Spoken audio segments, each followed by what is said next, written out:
What's a telltale sign to immediately leave a party? Story 1. If the host starts cleaning up instead of socializing, it's either time to help or time to leave. Keeping a place clean is easiest when doing it proactively. Certainly help out, but this is no sign to leave. It's a sign the host doesn't want a disaster to clean up later. Or they like cleaning, like me, and a social break to clean is a recharge. This is me.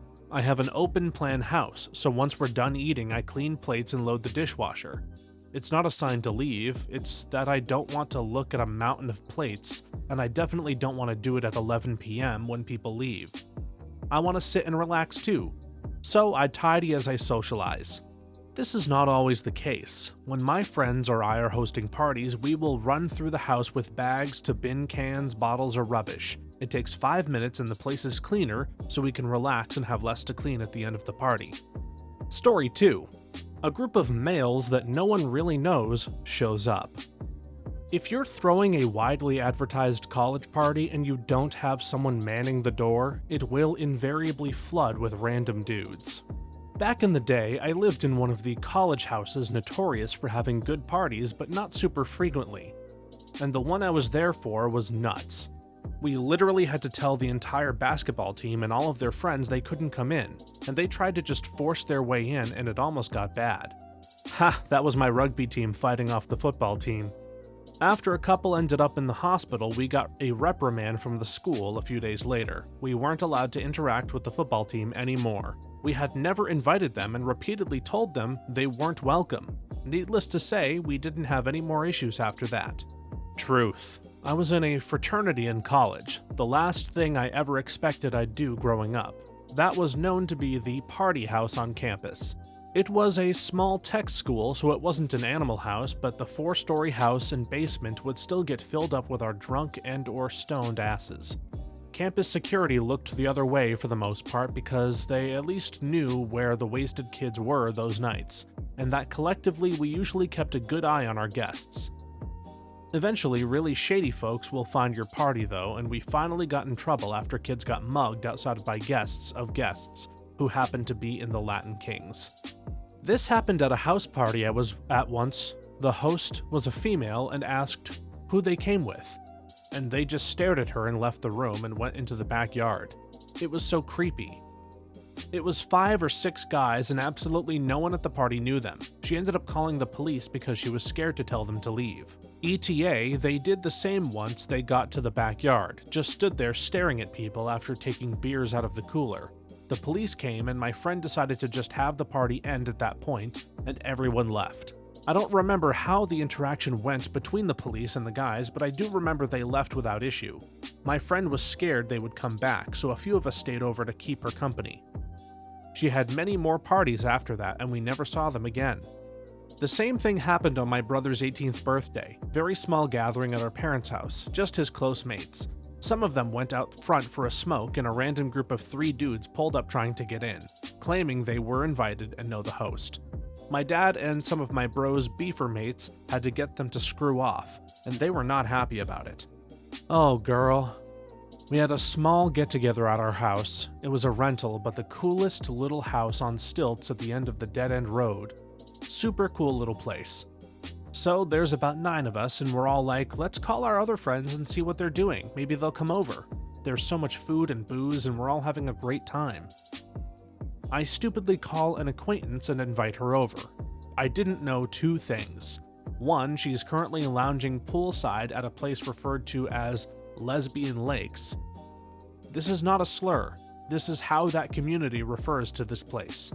2, apparently after we hung up she announced to everyone within earshot that there's this bangin' party and they should all go right now. I don't know if any of you have experienced a sudden onslaught of unexpected guests you have never met. It actually turned out mostly great. At some point, there was a Michael Jackson dance-off competition in the living room, while the party raged outside on the side porch. I did a head count at one point and there were 42 people in our house. They were taking out the garbage, they brought ice. Totally wonderful guests. There really wasn't much cleaning up the next day. But all the same, I had a heart-to-heart with the friend later. You really can't just invite 30-plus strangers to someone else's house without asking. We were lucky.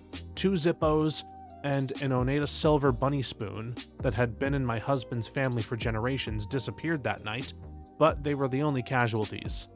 I know this isn't actually true to the focus of the question, but it made me think of this. Story 3. There are people starting to trash the place. I was at a party once with these guys that kept trying to fight everybody, saying they just want a box. Then, as everyone got drunk, they started throwing knives into the ceiling and walls. Yep, that was our cue to leave. We had a get-together with friends where one of my friends invited her super shady boyfriend that no one liked. Someone brought a crap load of weed, which we didn't really smoke often, but everyone smoked and we all got super high. We sat around talking about mac and cheese and trying to get each other to make it, since we had 2 boxes. During the discussion, it lasted like 2 hours, someone randomly walked into the house. We all freaked out except for the boyfriend, who said it was his friend he invited. No one knew he invited anyone, and it wasn't his house. We all got over it and went back to the mac and cheese discussion, and even got someone to go make it. As they made it, 3 more people showed up. They were friends of the friend of the boyfriend. Then more people. Suddenly our group of 8 was 16 people. They ignored us and just kept talking to each other and the boyfriend. We all were kind of freaked out, but it got worse when one of them said this room would be great for a fight night room if you moved all the furniture, and then 2 others proceeded to move all the furniture out of the room. My friend who lived there told my other friend, the one dating the boyfriend, that if he didn't get them out, she'd call the police. Right as he was getting them to leave, one of the guys saw the mac and cheese on the stove, which was now finished, looked around for a fork, and then stuck his hand directly into the freshly made, untouched pot of mac and cheese. We all watched him do this. He then proceeded to scream as he stuck his mac and cheese hand into his mouth because it was burning him. He then told us to piss off and left. In the end, everyone left, but we had to put the furniture back into the room, and they managed to break a TV. We never got the mac and cheese. I went to a party in college with a friend, and less than an hour later, guys were fighting in the front yard. I immediately rounded up my friend and loudly stated, anyone needing a ride back to campus, I'm leaving now. We left the party with my car filled with so many people, it was like a clown car, including me. 14 in a Honda Accord. The cops were showing up just as we left. Unfortunately, one of the drunk passengers vomited in my car, so at midnight we all piled out at a gas station to clean it. It was my parents' car I was borrowing for the weekend, so it needed to be cleaned so they wouldn't find out about the party. Fun times. We were all dancing at a New Year's Eve party at midnight. Some a-hole pulls a pistol out and starts running around the house so that he can shoot up in the air outside. He didn't make it to the outdoors because he slipped and shot a bullet into the kitchen cabinet right between where 2 girls were sitting. What a jerk. Also, the guy was a volunteer fireman. Outside the door, we found his rolled boots and jacket, set up so that he could step into them and be ready to roll. He was drunk as could be, but still planning to go to a fire if one was called out that night. I was 17 at a party in West Vancouver. The host was a teen girl whose parents had just sold the waterfront property and the home had been mostly packed up. Parents were out of town. Word got out about the party and damn near turned into a riot with police from 3 cities responding: Vancouver, North Van, and West Van. It was pure chaos. Even with all the police on the scene, it was out of control. Kids were rounded up and tossed into vans, only to be let loose again by other kids who opened the doors to let them loose. My friends and I largely avoided the chaos by sitting at a secluded spot on the beach where we had our own little party. In the end, the house suffered tens of thousands of dollars in damage. Or trashing the neighbors' yards. Was at an open house once where people started a food fight with carrots. Freshly dug up carrots with the soil and greens still attached. They had raided the garden of one of the neighbors, trashed the entire garden, ripped out whole plants and brought them into a sword fight. Neighbors complaining about loud music is standard. Neighbors complaining about crowds of garden pirates is another. You knew the cops were gonna arrive pretty soon and you better not be there when they did. Story 4. When the hosts yawn, leave. If the hosts don't yawn, leave by the time half the guests have. Don't stay until the end unless it's your best friend. Yeah, basically just observe the hosts. It's not always a yawn, sometimes they go into this 1,000-yard stare. Sometimes they excuse themselves and start cleaning up. Sometimes they just start looking at their phone or watch a bit more than usual. My ex had a terrible habit of overstaying his welcome everywhere and every time. Unless the host explicitly asked him to leave, he would assume he was still welcome and carried on. I'd be begging for us to go, but he'd be like, "No, it's cool, let's stay a bit longer." Meanwhile, the host is clearly annoyed and tired but too polite to say anything, for a while, till they reach their limit. I don't know if it's our Italian-American culture, but we have a 3 p.m. barbecue, so you don't need to give lunch and dinner. However, we'll serve a feast around 3 to 5 p.m., dessert and fruit, etc., like 8 or 9 p.m. People who traveled far leave. The grill goes back on locals and neighbors stay and eat again. Maybe a bourbon/cocktail at this time. Around 10, the dads in the neighborhood take the kids home. Chips, nuts, and more fruit come out, and the women drink wine and gossip till like 2 a.m. Story 5.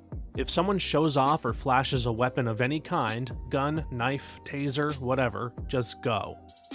It always ends badly and bystanders get hurt all too often. I was at a party with some friends at their friend's house. We had just dropped a tab each, and the owner of the house was in the living room racking his gun, being a drunk idiot. I looked at one of my friends and we basically agreed to leave before the trip started. Ended up being a cool trip walking home on a nice night and laughing about getting out of danger. I was at an apartment party in college. We went towards the balcony and saw a kid sitting with a gun in his lap. My roommate and I noped out of there real quick and woke up to an email from the complex that there was a shooting. The kid shot his own brother during an argument about putting his gun away. Scary times.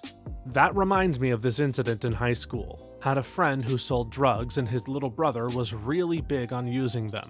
One night they had a big-ass party at their grandmother's house involving all kinds of drugs and alcohol, including meth, coke, and heroin. Supposedly the party went off without incident, but my friend's little brother was already 3 days into a meth binge. After the party was over, their grandma was extremely pissed off and started yelling at them. In response, this dude's little brother stabbed his grandma to death. Stabbed her like 30 freaking times. When I got the news, I just couldn't believe it. I knew this dude when he was younger, and he was a good kid that just grew up with a troubled family. That's what drugs can do to you. The guy I went to school with my whole life, not friends, was at a party, and some guy started showing his gun off in the kitchen. The guy I knew was in the basement, and the gun guy accidentally fired a round into the floor and shot Buddy in the head. So pointless. This type of accident is far more common than most Americans realize. Yep, my friend accidentally fired his gun at a party. They were in the basement. The round got stuck in the floor above. Incredibly lucky. My dad was showing his gun to a friend and accidentally fired. It went through one wall and stopped at the next. It hit a stud. The other side of that wall was my sister's room. I honestly don't know where she was at the time, but she was in the house. My dad is very responsible and was in the army and all that. Crap happens. Guns are freaking dangerous. Yep, people yammer on all day, every day about how proper safety stops these things, and it does, until it suddenly doesn't. You only have to mess up once, and unless you're a perfect person, it can happen to you. The proper solution is to never have firearms that you don't need, which 99% of people don't ever, and if you do, keep them unloaded and safe until it's time to go use them. They're designed to destroy, and it's all they do. Story 6. When that one guy who got drunk first and had to be airlifted into a bed to come to his senses at the beginning of the party gets up and is ready for round 2. Time to go. You do not want to see his round 2. Conversely, if you're so drunk that you pass out in a spare bedroom and then wake up with the party still going, go home. You're too screwed up to gauge your surroundings, and you may have missed a crucial vibe turn in the party while you were out of it. You don't know what you're getting yourself into, so get the hell out. And drink some water. Sober you will be grateful. Oh my god, this happened to me when I was 17. The woman and husband both worked with me. I knew her pretty well. They had a party and invited me and my boyfriend. Say we can sleep in the kids' room while the kids are away. I'm a lightweight and have never enjoyed alcohol really. I get drunk and puke and pass out. I woke up when the sun was coming up, and they were still partying. I grab my boyfriend from around the fire and make him come back to bed with me. The vibes were just weird.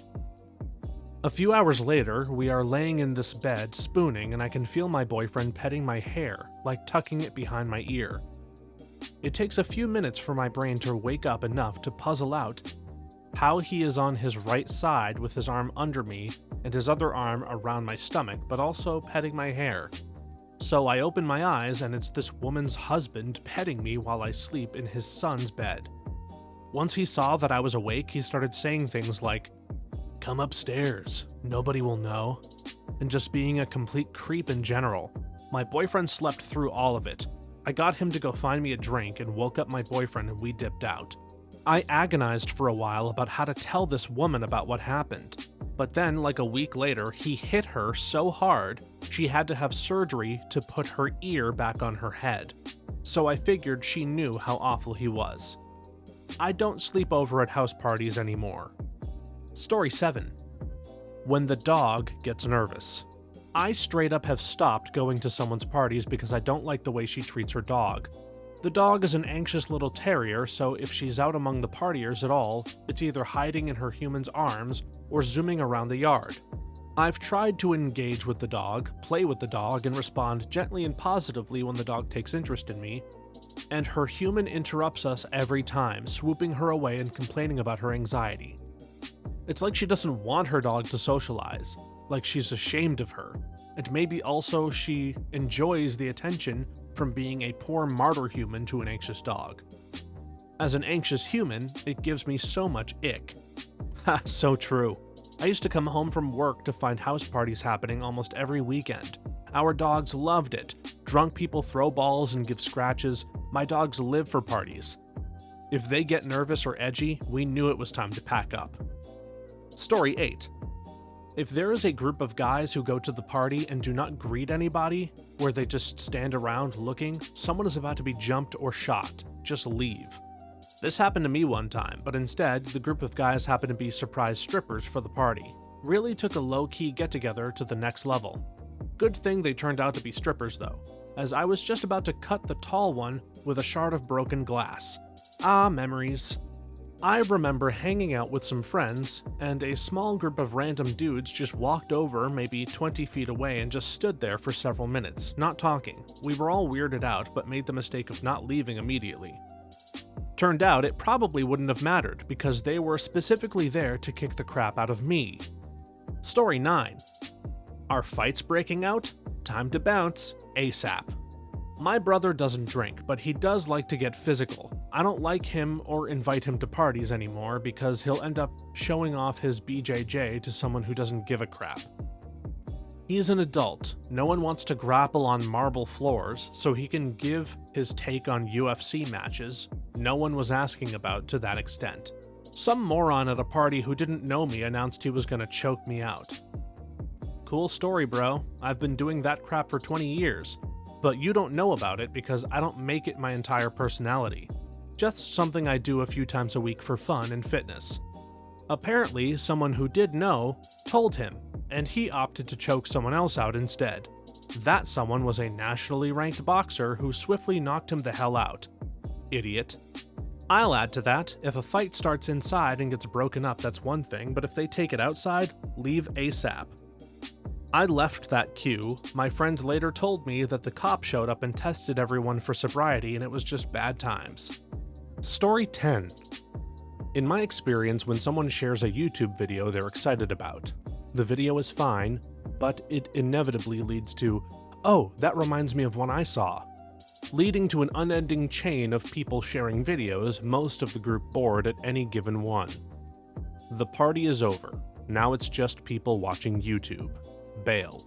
I love YouTube parties, and my current friend group doesn't do them. I didn't realize that they were a thing that most people find boring. This actually explains why it's so hard to get people to go for the idea if I want to do it. I freaking hate that. And as a subcategory, the "have you heard this song?" one-upmanship. I've completely stopped going to some people's parties because all they do is watch music videos of obscure artists, that they swear are really awesome.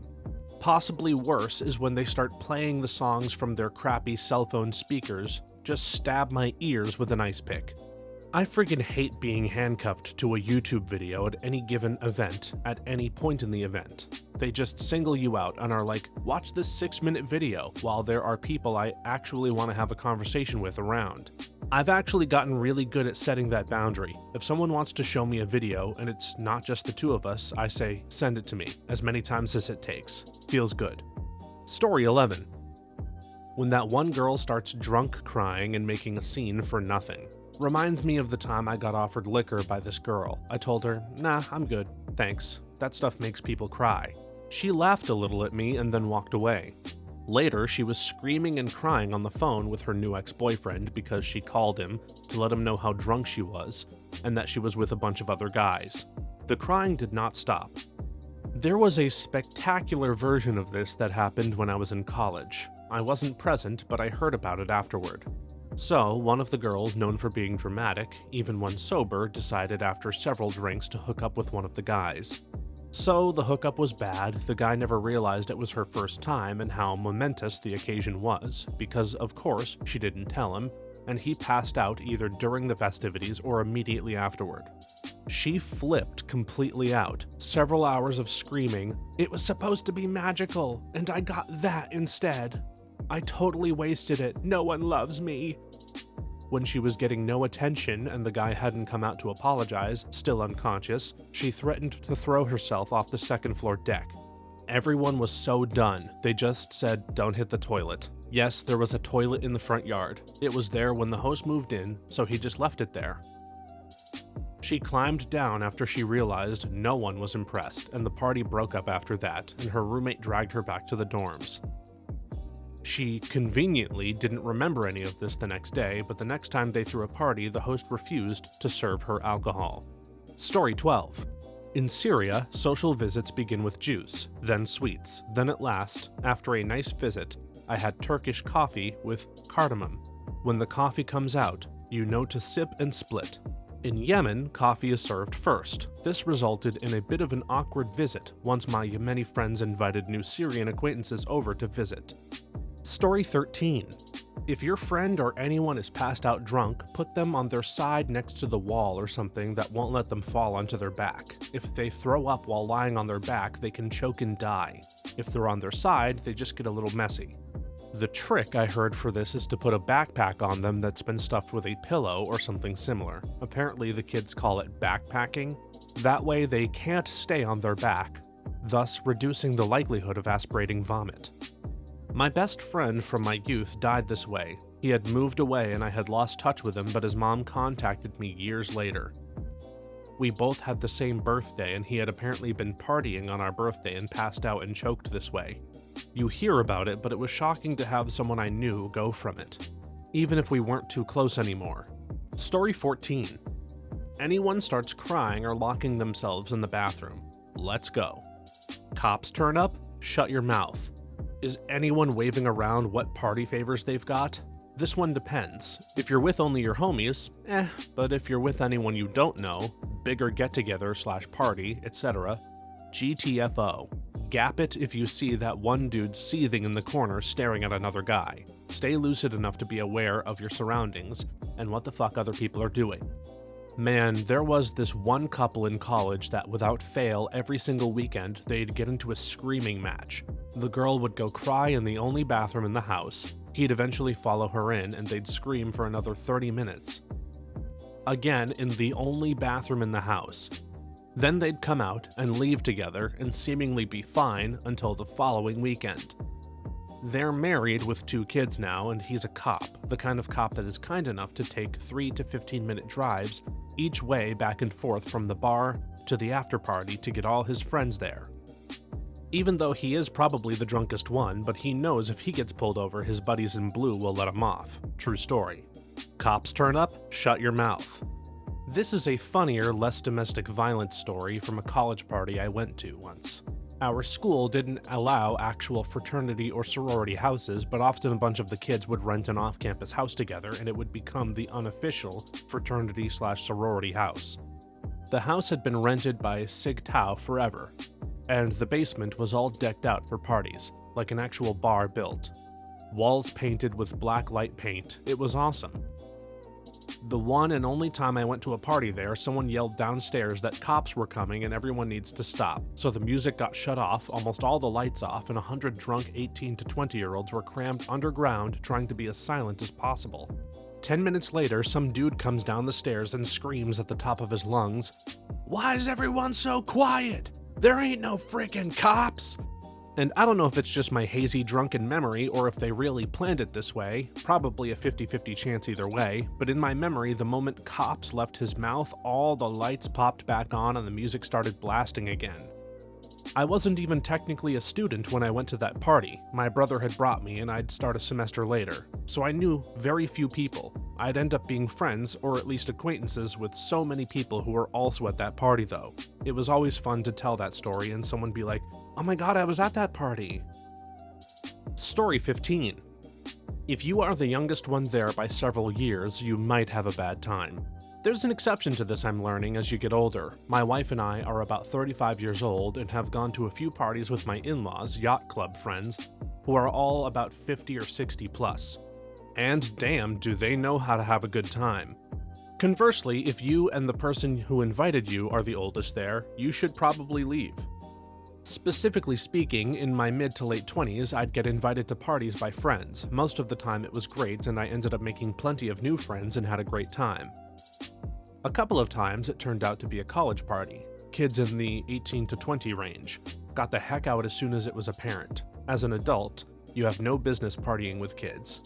Surprisingly, I've had the opposite experience. I got invited to a party full of mostly 20-somethings when I was 18. It was someone I barely knew, too. I was a cashier at the local dollar store and she just randomly invited me to this get-together she was having. I had nothing better to do with my life, so why not show up to this random girl's house party? She had assumed that I was in my early 20s, but after learning I was fresh out of high school, she and a few of her other friends were wholesomely protective of me. It was a good group of people, definitely got a little wild. We took turns dancing on a stripper pole, painted on each other, drank and smoked, and half of the girls were topless, lol. But everyone was polite and respectful and consented, and boundaries were strictly enforced. Nothing violent or overly sexual or any of that jazz went down. It was just a bunch of fun and free-spirited young adults vibing and having a good time. Several people were checking in on me throughout the night and making sure that I felt safe and comfortable. Probably one of the coolest parties I've ever been to. That's probably not the norm though. I'm pretty sure I just got lucky. Story 16. It's hard to explain, but when the vibe changes, everyone just starts arguing. Obvious signs are groups of people huddled together talking amongst themselves and glaring at someone else or another group. People furiously messaging on their phones, and that one person who always tries to make peace moving back and forth between two groups. Drama is coming, and while it may be interesting to watch, if there's any chance you'll get pulled into it, GTFO. As a Gen Xer who thinks he is young, I relate to the host cleaning up. But I said I think I'm young and work and associate with a younger crowd often. Vibe is the term I use too. You can feel the tension without knowing why. That's when I'm out. The challenge is that my wife doesn't feel it half the time, so it becomes a negotiation. Come Monday, I go to tell her about the crazy crap that happened after we left. I've worked in the service industry in the French Quarter for 20 years. You absolutely develop a sixth sense about it after that. There are times when a customer leaves and I think to myself, they're definitely going to get arrested tonight. We also used to watch people on the street and predict whether or not they were going to get into a fight. Probably 90% of the time we called it right. NOPD is pretty well recognized as having some of the best crowd control in the world. Other police forces used to come to Mardi Gras to train in their methods. It's the exact same thing.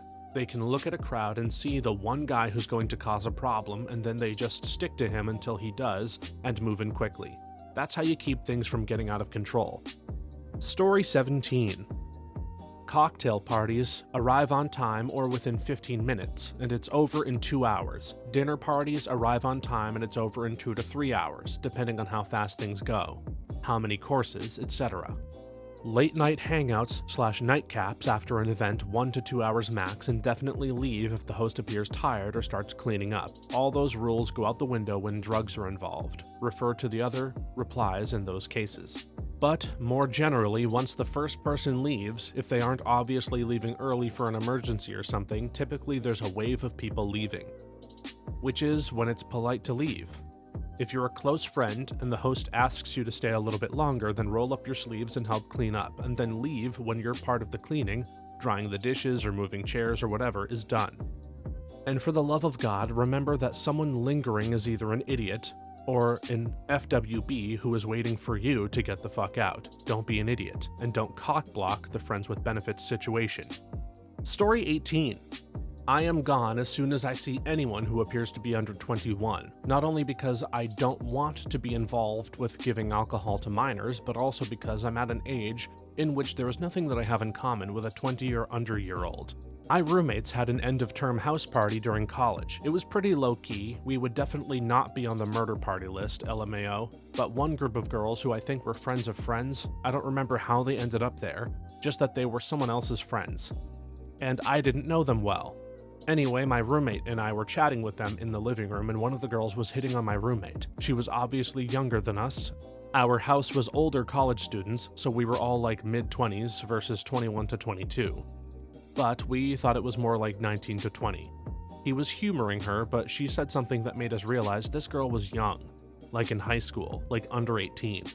I've never seen a man sober up that fast, and he just looked at her and went, "You are in high school," and just left. He went upstairs to his room. It was late anyway, so I shooed the kids out, made sure they had rides home, settled in with some people who were sleeping on our couch, and went upstairs. My roommate and I shared the floor, and I remember him doing his night routine and just looking at me going, "High school," before shaking his head and going to his room. Again, I don't remember how they ended up there, but I remember he read the person who invited them to filth for inviting someone who was under 18 and absolutely never freaking do that again. Thanks for watching until the end. If you have a similar story to these that you would like to share with us, please leave it in the comments below. If you enjoyed this video, please leave us a like and subscribe. For more videos like this one right now, please stop by our channel. Thanks again, and see you next time.